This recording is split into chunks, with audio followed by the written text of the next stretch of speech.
नमस्ते। चलिए आज जरा समय में पीछे चलते हैं, सीधे ब्रिटिश राज में, और समझते हैं एक ऐसे कानून को जिसने उस दौर में सब कुछ तय किया। The code of criminal procedure 1898। ये सिर्फ एक किताब नहीं थी, ये एक साम्राज्य को चलाने का पूरा ऑपरेटिंग सिस्टम था। तो कभी सोचा है 1898 में न्याय का मतलब असल में क्या था? क्या वो वैसा ही था जैसा हम आज समझते हैं? क्या वो सबके लिए एक जैसा था? इन सारे सवालों का जवाब एक बहुत ही मोटी और कह सकते हैं उलझी हुई रूल बुक में छिपा है। और ये कोई मामूली कानून नहीं था, ये तो एक पूरी की पूरी इंस्ट्रक्शन मैनुअल थी। गिरफ्तारी से लेकर मुकदमे तक, सजा सुनाने तक 1898 की संहिता ने ब्रिटिश इंडिया में क्रिमिनल जस्टिस के हर एक कदम को कंट्रोल किया। तो चलिए सीधे मुद्दे पर आते हैं। आखिर ये विशाल दस्तावेज करता क्या था? इसे समझने के लिए उस जमाने के एक क्रिमिनल केस के सफर को देखते हैं। जरा सोचकर देखिए, एक ही कानून जो बॉम्बे जैसे बड़े शहर पर भी लागू होता था और किसी दूर दराज के गांव पर भी। इस कोड का दायरा इतना बड़ा था, जैसा कि इसका सेक्शन 1 कहता है, ये पूरे ब्रिटिश भारत पर लागू होता था। मकसद था एक विशाल और अलग अलग तरह के लोगों से भरे देश पर ऊपर से नीचे तक अपराध से निपटने का एक स्टैंडर्ड सिस्टम बनाना। तो ठीक है, नियम तो बन गए, पर यह असल जिंदगी में कैसे काम करते थे? चलिए मान लेते हैं कि कोई जुर्म हुआ है। अब क्या होगा? कार्रवाई कहाँ से शुरू होगी? ये कोड हमें बिल्कुल साफ साफ बताता है। इस सिस्टम की सबसे चालाक बातों में से एक ये थी कि इसने स्थानीय लोगों को ही अपनी आंखें और कान बना लिया था। सेक्शन 45 के मुताबिक गांव के मुखिया, पटवारी, जमींदार, इन सब के लिए ये कानूनी तौर पर जरूरी था कि वो पास के मजिस्ट्रेट या पुलिस स्टेशन को रिपोर्ट करे।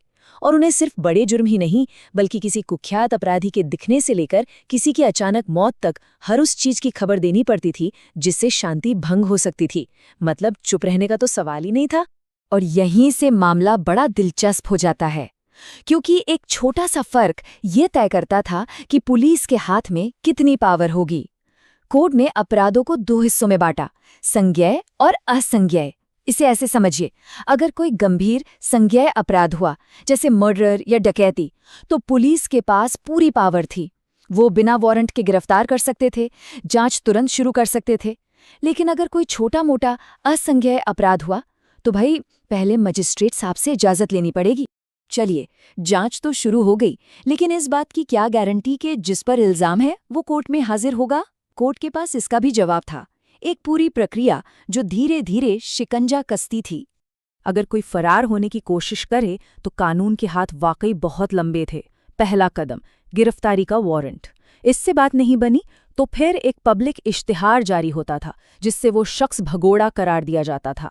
वो फिर भी नहीं आया तो अब कोर्ट उसकी प्रॉपर्टी पर हाथ डाल सकता था, उसकी जमीन, उसका घर, सब कुछ जब्त। और अगर तब भी वो सामने नहीं आया तो 6 महीने बाद सरकार उस प्रॉपर्टी को बेच भी सकती थी। संदेश बिल्कुल साफ था, कानून से छिपना नामुमकिन है। चलिए मान लेते हैं कि आरोपी अब कोर्ट में है। अब सवाल ये है कि उसका केस कौन सुनेगा।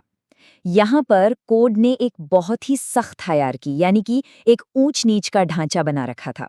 न्याय की सीढ़ी पर हर पायदान की अपनी ताकत और अपनी सीमाएं थीं। जैसे एक 3rd क्लास मैजिस्ट्रेट, वो ज्यादा से ज्यादा 1 महीने की जेल और 50 रुपए का जुर्माना लगा सकता था, बस। लेकिन एक 1st क्लास मैजिस्ट्रेट, वो 2 साल की सजा, 1000 रुपए का जुर्माना और तो और कोड़े मारने का हुक्म भी दे सकता था। ताकत का फर्क देखिए, कितना जमीन आसमान का था। 50 रुपए, ये वो सबसे बड़ा जुर्माना था जो एक 3rd क्लास मैजिस्ट्रेट लगा सकता था। इससे पता चलता है कि इस सिस्टम के सबसे निचले पायदान पर बैठे अधिकारी के हाथ कितने बंधे हुए थे।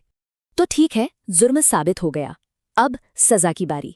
कोड इस बारे में भी बिल्कुल साफ था कि क्या-क्या सजाएं दी जा सकती थीं। मैं सीधे सेक्शन 392 से एक लाइन पढ़ता हूं, ध्यान से सुनिएगा।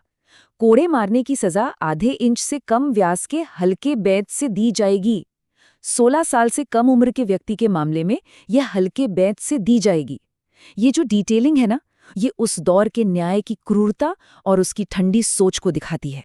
लेकिन इस पूरे इतने डिटेल्ड सिस्टम में एक बहुत बड़ा लेकिन छिपा हुआ था, एक ऐसा अपवाद जो पूरी तरह से नस्ल पर आधारित था। ये सारा खेल एक खास कानूनी दर्जे के इर्द गिर्द घूमता था, जिसे कहते थे यूरोपियन ब्रिटिश सब्जेक्ट। इसका सीधा सा मतलब था कि अगर कोई यूके या उसकी कुछ खास कॉलोनियों में पैदा हुआ हो या उसके माँ बाप या दादा दादी वहां से हों, तो उस पर कानून अलग तरीके से लागू होगा। और यहीं पर वो दोहरे मापदंड वाली व्यवस्था एकदम साफ नजर आती है। एक भारतीय नागरिक का केस कोई भी जज सुन सकता था, लेकिन एक यूरोपियन का केस, उसका जज भी यूरोपियन ही होना चाहिए था। सजा की सीमाएं भी यूरोपियंस के लिए कम थीं, और तो और उन्हें जूरी से सुनवाई का हक था, एक ऐसा अधिकार जो आम भारतीयों के पास नहीं था। ये एक ही कानून के अंदर चल रही न्याय की दो अलग अलग दुनियाएं थीं। तो आखिर में हम क्या कह सकते हैं? 1898 का ये कोड सिर्फ नियमों की एक किताब नहीं थी। ये एक औपनिवेशिक यानी कॉलोनियल सरकार में पावर के स्ट्रक्चर को बनाए रखने का एक जबरदस्त औजार था। ऊपर से तो ये व्यवस्था और प्रक्रिया का एहसास दिलाता था, लेकिन इसकी बुनियाद में एक ऐसा सिस्टम था जिसे नस्ल के आधार पर भेदभाव को कायम रखने के लिए बनाया गया था। और ये हमें एक आखिरी सवाल पर लाकर छोड़ देता है। जब कोई कानून न्याय से ज्यादा नियंत्रण के लिए बनाया जाता है, तो उसकी असली विरासत क्या होती है और उसके असर के कितने हिस्से आज भी हमारे सिस्टम में मौजूद हैं?